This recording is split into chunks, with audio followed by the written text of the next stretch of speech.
Le Mali, un pays sahélien secoué par des crises sécuritaires et des inondations récurrentes, accueille un nouveau chapitre dans son partenariat avec l'Organisation mondiale de la santé, OMS.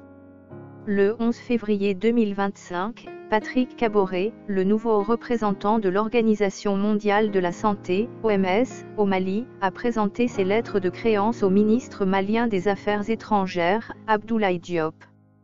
Cette cérémonie marque non seulement une nouvelle étape dans la coopération entre le Mali et l'Organisation mondiale de la santé, OMS, mais souligne également l'importance cruciale de l'agence de l'ONU dans le soutien des populations vulnérables du pays. Le Mali, avec ses vastes étendues désertiques et ses populations dispersées, fait face à des défis sanitaires exacerbés par les conflits armés et les cataclysmes naturels. Les crises sécuritaires, notamment dans les régions de Gao, Kidal, Ménaka, Mopti, Taoudéni et Tombouctou, ont provoqué un déplacement massif de plus de 72 500 personnes en 2023.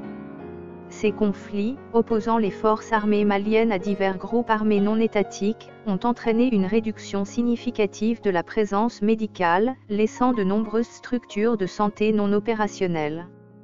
L'Organisation mondiale de la santé, OMS, avec son bureau permanent à Bamako, joue ici un rôle vital, non seulement en fournissant des soins mais aussi en renforçant les infrastructures sanitaires locales.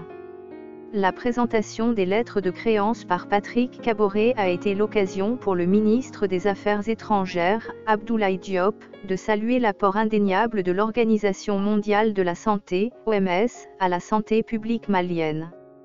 Diop a réaffirmé l'engagement de son gouvernement à faciliter les actions de l'Organisation mondiale de la santé, OMS, tout en respectant les nouveaux principes constitutionnels du Mali. Les discussions entre Diop et Kaboré ont porté sur des stratégies pour un appui plus efficace de l'Organisation mondiale de la santé, OMS, à la mise en œuvre des priorités sanitaires du Mali, notamment en renforçant le système de santé national. En plus des crises sécuritaires, le Mali est régulièrement victime d'inondations saisonnières dévastatrices.